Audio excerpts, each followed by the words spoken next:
So, ayun, good morning guys. Before tayo mag-move sa adjustments or adjusting, may i-share si atin yung case na problem about sa merchandising operations. Okay, take over na. Ay, okay na ba? Visible na ba yung screen? Yes, visible na siya.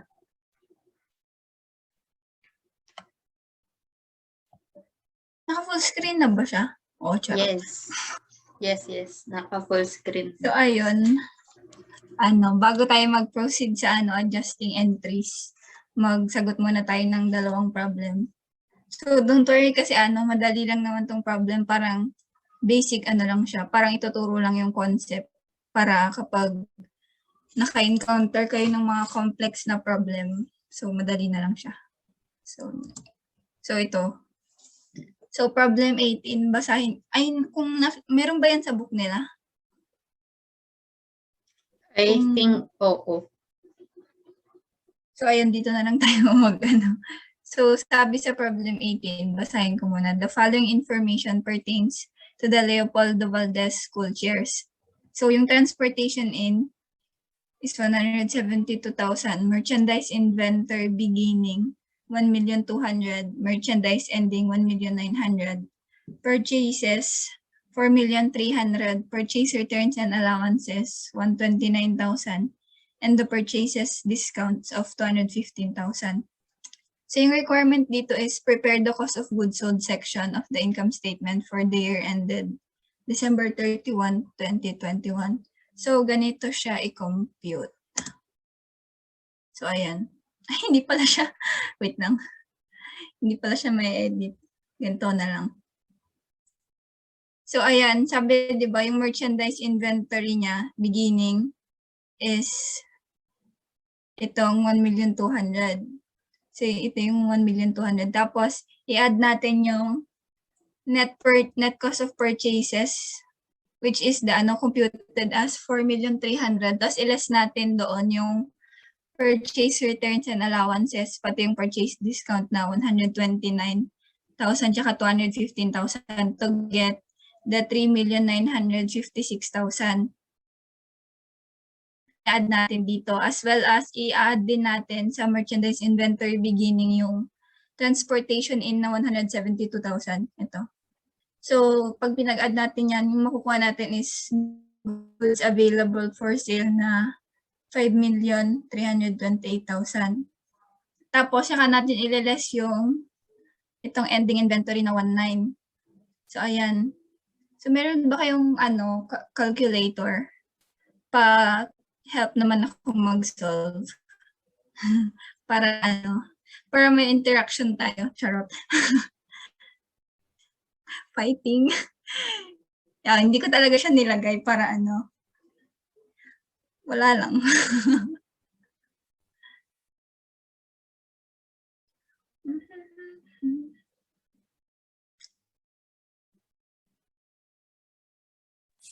$3,428,000.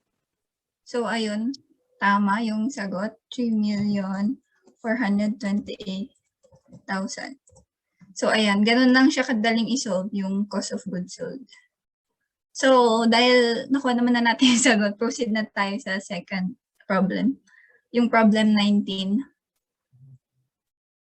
So, determine naman natin dito yung ending merchandise inventory. So, sabi, on February 18, 2021, a fire destroyed the merchandise inventory of Cristina Santiago shirts.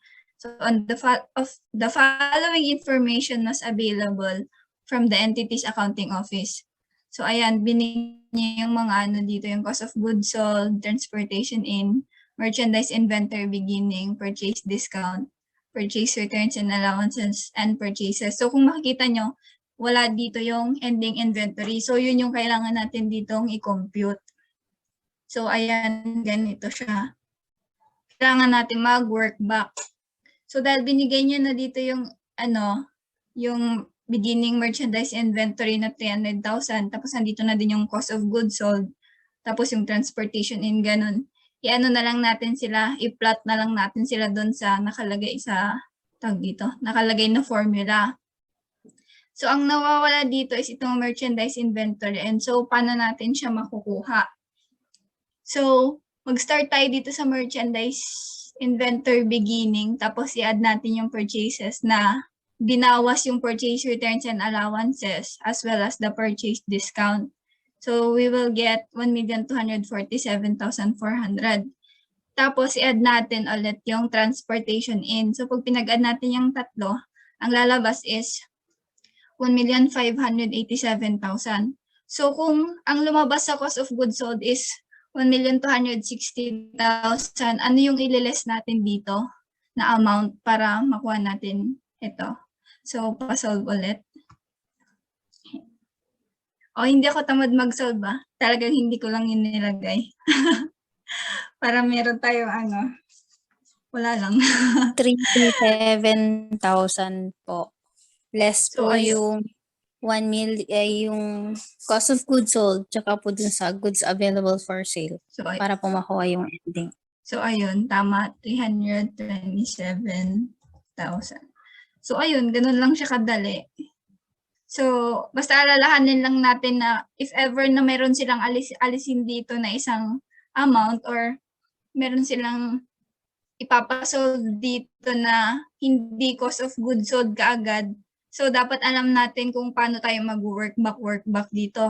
Basta ang gawin natin is i-memorize natin itong formula para if ever na kunwari ang hahanapin dito is yung beginning inventory, ganun kunwari, or yung goods available for sale, alam natin kung paano natin siya i-compute kahit na kulang yung natin given. So, ayun lang, sa merchandise inventory. Di ba basic lang? Napaka-basic. Wait lang. So, next, i-share ko ulit yung para sa page ng adjusting entries. Later after nitong Zoom natin, i-send ko yung answer sa ibang problem. Like, yung sa 2021 ganun. Problem 2021, 22.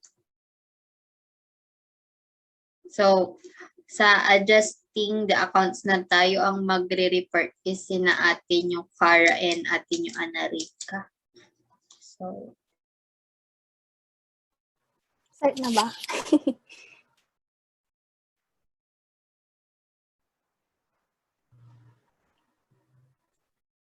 Cara, start na.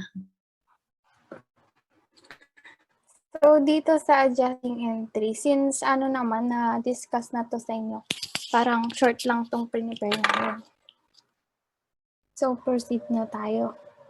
Next slide. Rinig ba ako? Yes, True. rinig ka. Oo, narinig. Next slide na.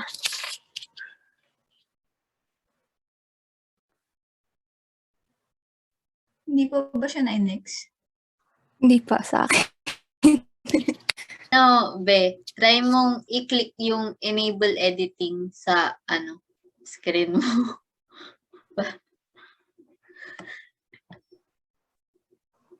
Wait lang, Siren. Charot lang yun. Ayun, papasok na si Ira. So, pwede pa on na muna din ng camera habang ongoing yung what do you call this?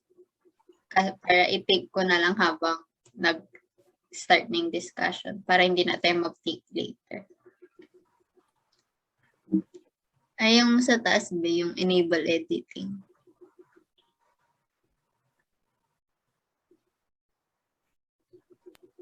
Wait lang, may saltik kasi itong sorry. So, ayun. Take ko na muna pala. So, smell na muna kayo. Wait lang, hindi pa lumalabas yung picture ni Ira. Pero kung pwede mo naman nating i-share screen kapag okay na. So, 1, 2, 3.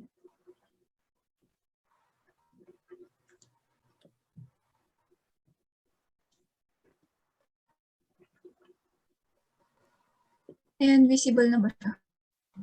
Visible. Oo, meron na. Ano. So, ask ko lang kung lumipat na yung screen. Lumipat na. Ayan, sige.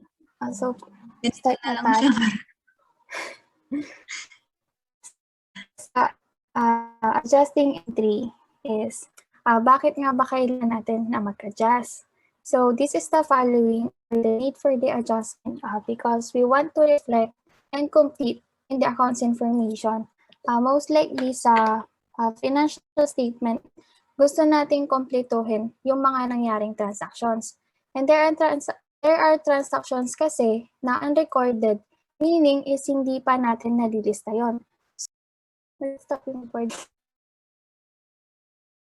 So, kailangan lang natin i-make sure na yung transaction na yun is nag-occur na. So, dito tayo sa pagdating ng revenue and expenses is parang ito kasi yung tinutukoy, pinaka-tinutukoy natin pagdating sa adjusting entry. So, kailangan natin i-recognize yung revenue na recorded. At same with sa expenses, kailangan natin i-recognize yung mga expenses na unrecorded. So, first punta tayo dito sa revenue. Nare-record natin ang revenue kapag na-earn na natin. So, yung key term dyan is yung earned. Meaning, kinita na natin. Kaya regardless, when cash is received is kahit hindi pa natin nakukolect yung bayad sa atin, is kailangan na natin siyang i-recognize kapag na-earn na natin. So, dito sa example number 1, yung goods are delivered to the buyer or customer. Magbebenta tayo ng goods, let's say sa manufacturing or sa merchandising. So, yung goods are delivered to the buyer, ang ibig sabihin ay it is considered a sale. So, we need to recognize yung revenue kasi nga na-earn na natin. And most likely kasi dito sa transaction sa revenue is nakakalimutan nating i-record kapag wala tayong natatanggap na pera. Pero lagi lang natin tatandaan na kapag sa revenue is na-earn na natin is doon natin sila i-record or i-recognize. So ulitin ko lang dito sa number 1, goods are delivered to the buyer or sa customer. So meaning, sale na natin yan. So to record the sale is we credit the sales revenue. At i-debit natin ngayon AR or ay accounts receivable or notes receivable kapag nag-issue si buyer ng promissory note. Hindi siya cash kasi nga uncollected pa yung transaction na yan. So dito sa number 2, yung service is rendered to the client or customers. So in this case is na-render na natin yung service. So meaning, kinita na natin or na-earn na natin yung revenue. And since service yan is ang entry to record is i-credit naman natin yung service revenue at debit to AR.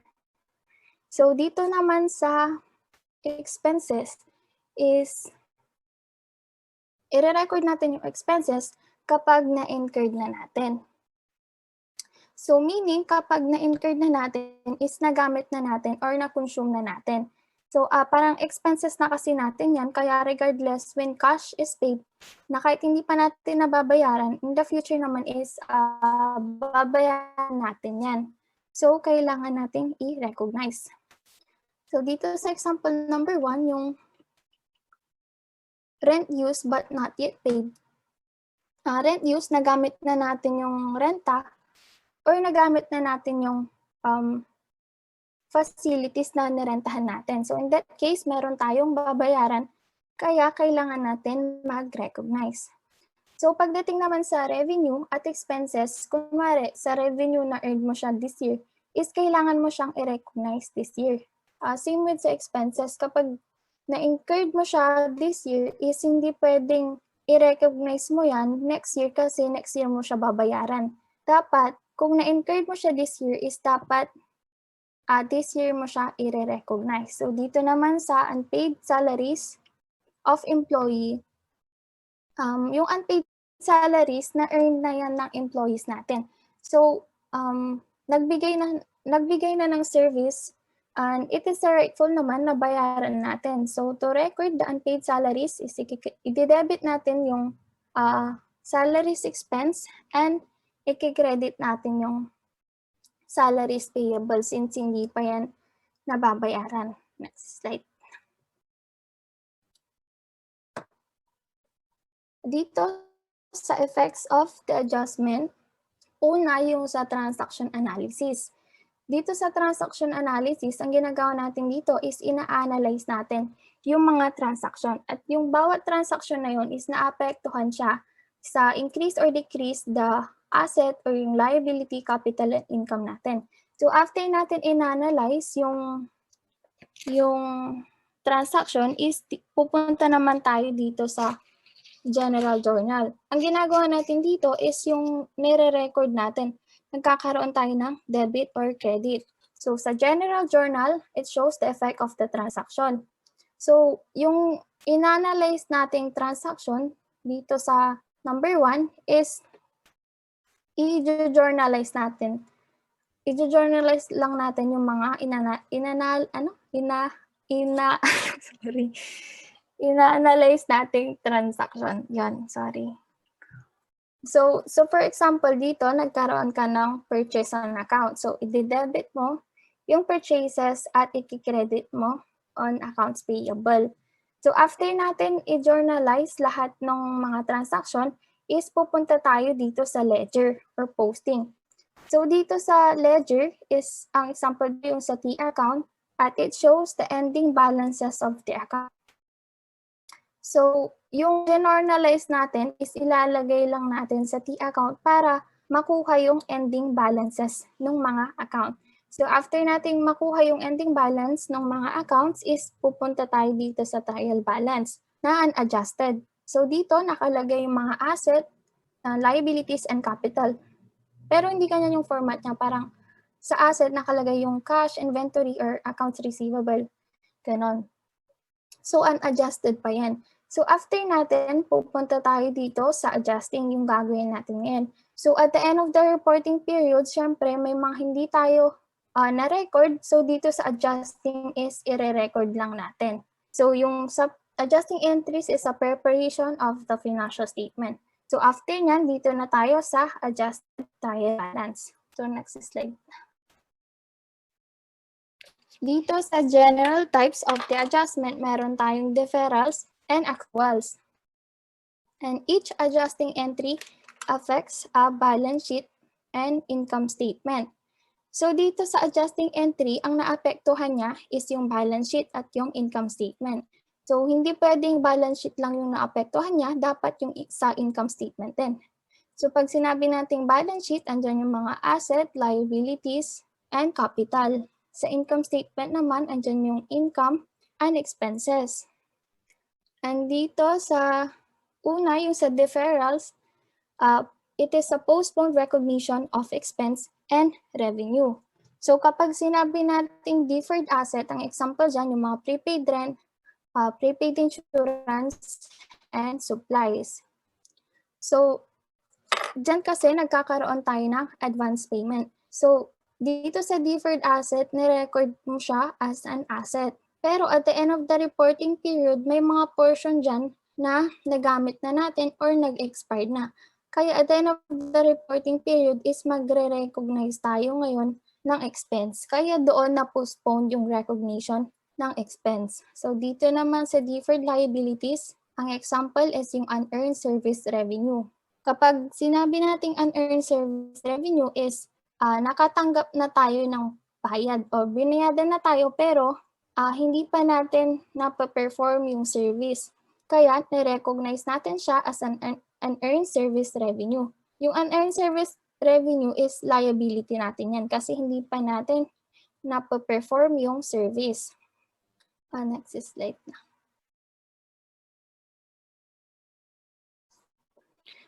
Ito yung alternative method kapag sa prepaid expenses. On October 1, 2021, Calagos Company acquired a 3-year insurance policy for 36,000 paid in advance. Calagos may record this transaction depending on which to accounting policy follows. The 36,000 payment may initially be recorded either as an asset or as an expense. So dito, nirecord niya as an asset or expense.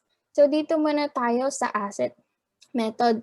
So no October 1, yung 36,000 is nirecognize niya as an asset. Kaya nag-debit siya ng prepaid insurance at credit to cash na 36,000. So yung prepaid insurance is an asset account yan. So after, at the end of the reporting period is syempre kailangan natin mag-adjust dyan. So may mga portion dyan na expired na, kaya kailangan natin i-expense. So dito naman sa number 2, yung expense method. So noong October 1, yung 36,000 is nirecognize niya as an expense niya. So to record, i-debit natin yung insurance expense na 36,000 at i-credit natin yung cash na 36,000. So dito naman, at the end of the reporting period, syempre, nirecognize natin siya as an expense, pero hindi naman lahat yan is expense natin. Kaya kailangan natin i-adjust sa tamang amount. So dito tayo sa asset muna noong October 1. Ayun. Yung noong October 1, ni-record natin siya or ni-recognize natin siya as an asset. So i-compute muna natin yung adjustment. So yung 36,000, i-divide natin siya sa 3 years kasi 3 years yung ang andyan. So para makuha natin yung annual na 12,000. Pero yung 12,000 na yun is hindi naman lahat yun is i-recognize natin kasi nag-umpisa yan ng October 1. So yung from October 1 to December is 3 months lang yun. Kaya yung 12,000 ita-times natin sa 3/12 to get the adjustment. So yung prepaid insurance na na-recognize natin na 36,000 noong October 1 is babawasan natin yan at December 31. Kasi nga, hindi naman lahat ng na-recognize nating asset is, So, dito sa prepaid insurance, since lumipas na, at the end of the reporting period, is may mga portion na nagamit na natin or na-expired na, kaya i-expense natin ngayon yan. So, babawasan natin yung prepaid insurance natin. So, paano ba bawasan yung prepaid insurance? 36,000. Siyempre, in December 31 is i-credit lang natin yung prepaid insurance na 36,000. So, babawasan natin yan, i-credit natin na 3,000 yung na-compute natin na adjustment. At siyempre, binawasan natin yung prepaid insurance na 3,000, kaya magre-recognize naman tayo ng insurance expense. Kaya i-debit natin ng December 31 yung insurance expense na 3,000.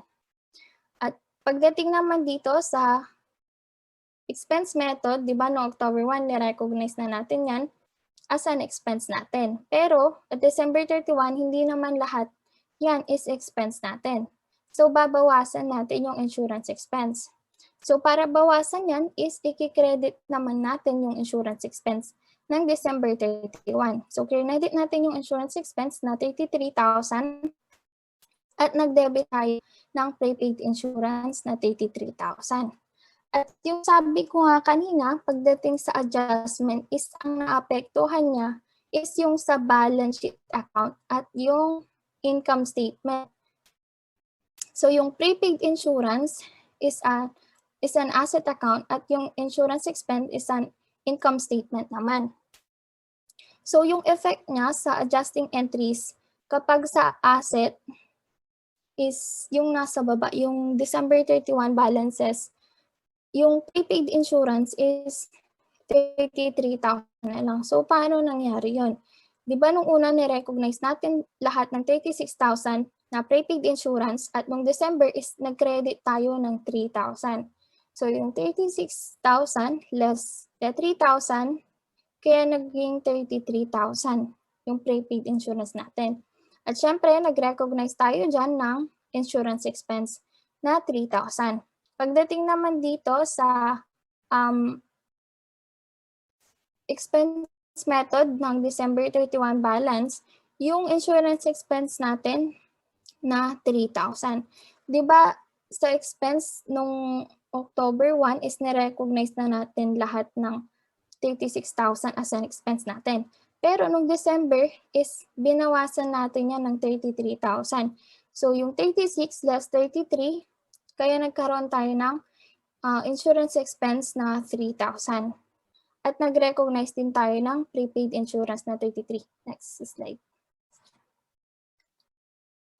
Dito naman sa unearned revenues, on July 1, 2021, Marasigan Company received a 48,000 check for 2 years rent paid in advance. So on this date, Marasigan may record a credit in that amount either as unearned rental revenue or rental revenue, depending on its accounting policy. So dito sa number 1, ni-recognize niya as a liability niya. So nakatanggap siya ng pera, kaya nag-debit siya ng cash na 48,000 at ni-recognize niya as an unearned revenues niya. Since hindi pa niya na-earn yan or hindi pa niya na-perform yung service, kaya ni-recognize niya as an earn. So, at the end of the reporting period, ang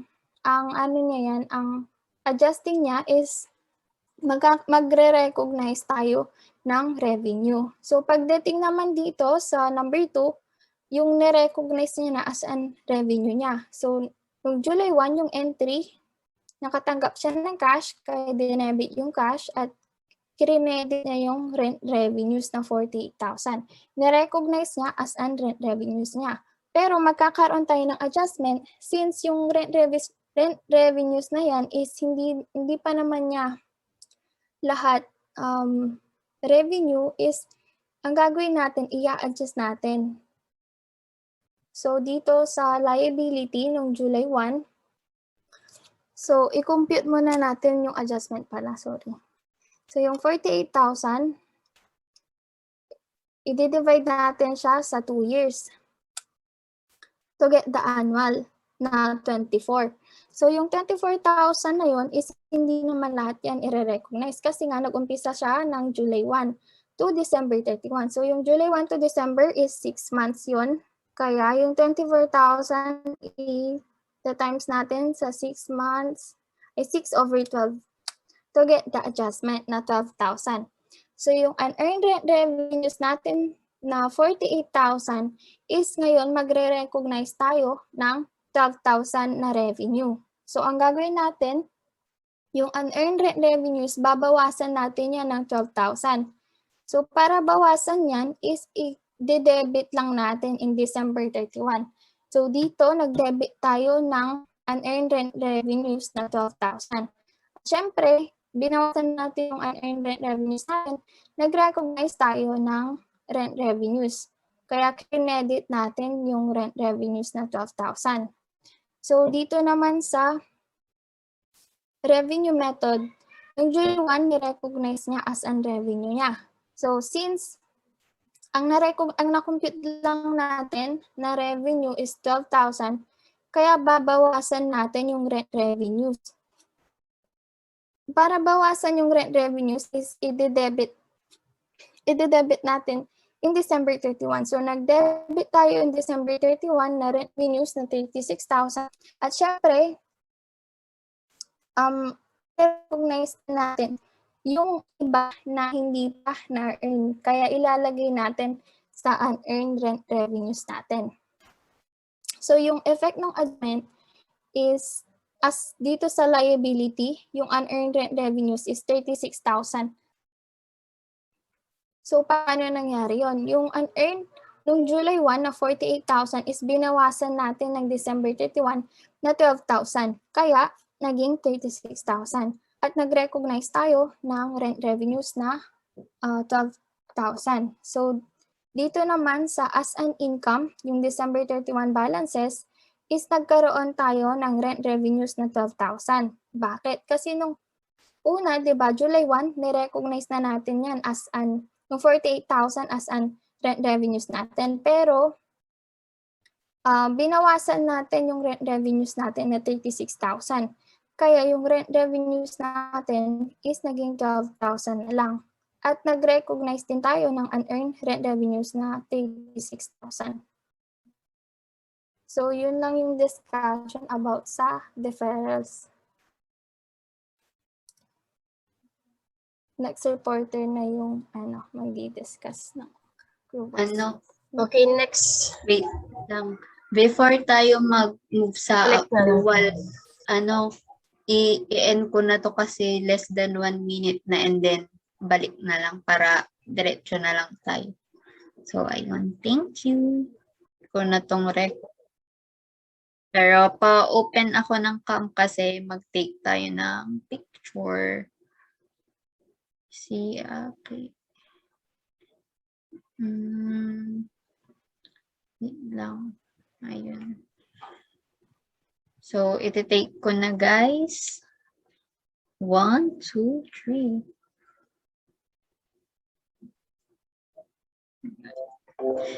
Ay, wait lang. Hindi nakahabol si Raymalin. Ulit.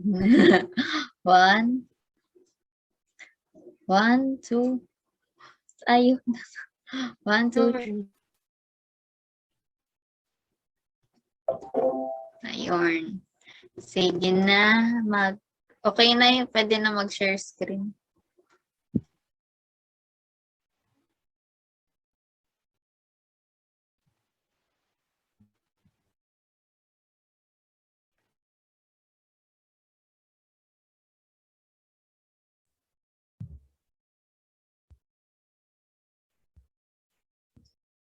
Okay, next topic naman natin is adjustments for accruals.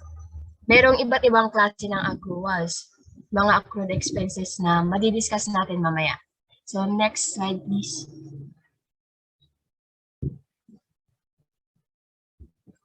Accrual adjusting entries. Accrual adjusting entries, or simply accruals, are one of the 3 types of adjusting entries, which are prepared at the end of an accounting period. Accrual adjusting entries are the means for including transactions that occurred during the current accounting period but have not yet been recorded in a company's general ledger account. So, ibig sabihin, itong mga accrual adjusting entries na to is yung mga services na na-rendered na ng mga employees pero hindi pa nababayaran ng company. So, next slide please. Ito, isang type ng mga accrued expenses, itong accrued salaries. Accrued salaries refers to the amount of liability remaining at the end of the reporting period for salaries that have been earned by employees but not yet paid to them. The accrued salaries entry is debit to an compensation or salaries expense account, and the credit to the accrued wages or salaries account. Ito yung magde-debit ka ng salaries expense and magke-credit ka ng salaries payable to record the adjustments for accrued salaries. Next slide, please. Ito, example of accrued salaries. Microtrain company paid employees on Friday, December 27. The next payday will be in January of the next year.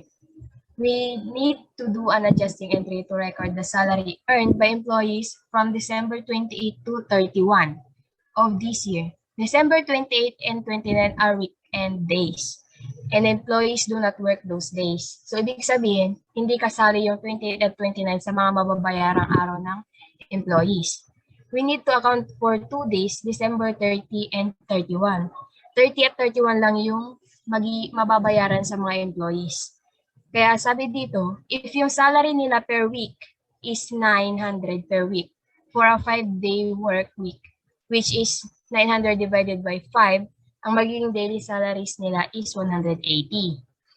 So, ibig sabihin dito, pag gagawa ka ng adjustments at the end of the accounting period, ang magiging ano mo dito is 180 180 per day. Ibig sabihin, ang gagawin mo dito is ita-times 2 mo yon. 180 times 2 is magiging 360 para ma-record mo yung i-adjust mong salaries ng mga employees, yung mga ibibigay mong salary ng employee na hindi pa nabayaran, which is 2 days. And then at the end of, at December 31, mag-entry ka ng salaries expense, 360, and yung salaries payable na 360. Ang analysis dito is, yung liability mo, mag-i-increase siya. Tapos yung owner's equity mo is mag-decrease. Yun. Itong 360 is for 2 days lang kasi 2 days lang naman yung mababayaran sa mga employees. Kasi nga yung 28 at 29 nila is weekend at hindi sila nagtatrabaho ng weekend. Okay, next slide please. Okay. Accrued interest. Under accrual-based accounting, accrued interest is the amount of interest that has been incurred or earned in the reporting period, regardless of when it will be paid. The adjusting entry for accrued interest consists of an interest income and a receivable account from the lender's side, or an interest expense and a payable account from the borrower's side. Okay, next slide please. Okay, example ng accrued interest. On March 21, a company borrows 100,000 from a bank at an annual interest rate of 6%.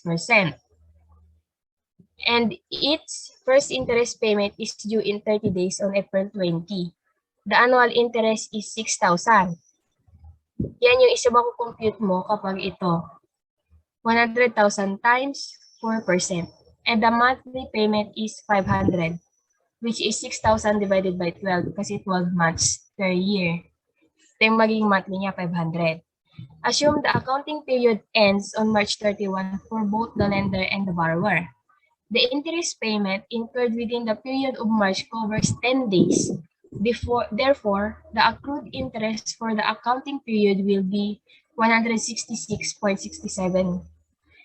Yun ay, na-compute siya through 500, yung monthly payment niya times mo sa 10 days na na-cover niya sa March and then divided by 30 yung araw na meron sa March which is 30 days. Ang makukuha mo din is 166.67. Dito naman, do sa borrower, ang magiging entry niya at the end of March 31 is magkakaroon siya ng interest expense. And then magke-credit siya ng accrued interest payable na 166.67.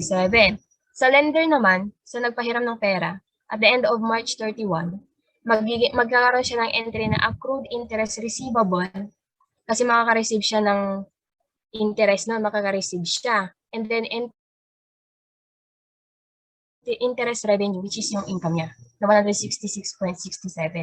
Dito, kung mapapansin nyo, kung ilang araw lang yung na-cover niya sa March, yun lang yung parang binigyan, yun lang yung parang na-cover niya, yun lang yung gagamitin mong araw. Hindi ka na pwedeng magdagdag kasi 10 days lang naman yung na-cover niya eh. Hindi naman 11. Kasi kung 11 ito, itong 10, papalitan mo siya ng 11. Magiging 11 din to. So, ibig sabihin, kung 10 days lang siya, 10 days lang din yung i-record mo. And then next slide please. Next is accrued revenues. An accrued revenue is the revenue that has been earned, goods or services have been delivered, while the cash has neither been received nor recorded. The revenue is recognized through an accrued revenue account and unreceivable. Any revenue account that has earned but not recorded during the period calls for an adjusting entry that debits an asset account and credits an income account. Ito na yun. Ito na yung mga services or goods na na-deliver mo pero hindi mo pa na-receive yung payment niya. Kaya ang gagawin mo at the end of the reporting period, kailangan mo siyang i-adjust. Example niya is next is example, kagaya kanina dun sa may accrued salaries, di ba? Micro-train company din yon. Ito, if micro-train company did work for a customer on December 31 for 5,000. The customer has not been billed, we would make that following adjusting entry on December 31. Ito, hindi pa siya na-bill. Ibig sabihin, magkakaroon ka ng asset account. Ito, magkakaroon ka ng asset account which is accounts receivable. Accounts receivable is an asset account, di ba? 5,000. Tapos magkakaroon ka ng service revenue kasi service yung binigay ng microtrain company kaya magkakaroon ka ng service revenue na 5,000. Itong mga to, yung mga salaries, accrued interest, saka accrued revenue. Ito yung mga expenses na na-render na pero hindi pa nababayaran. Kunyari yung service, na-render mo na yung service sa kanila pero hindi pa nababayaran sa'yo. Pero at the end of the accounting period, kailangan mo yung i-adjust para mag-balance yung mga accounts mo. Kasi nag-render ka na tapos wala na-receive. And then pagdating nun sa end of accounting period, syempre magkakaroon ka ng onting malfunction kasi nga hindi magbabalance yung mga accounts mo na i-record mo sa yung financial, yung mga journal entries. Yun lang, yung sa may accrued expenses, yung mga accruals for adjustment for accruals. Yun lang yung report ko.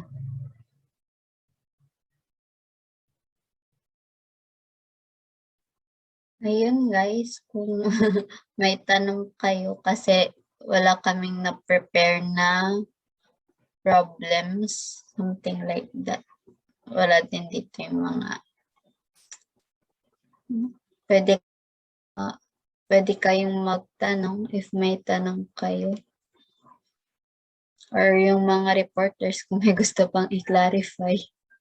Sa susunod na meeting natin, kailan ba? Kailan ba?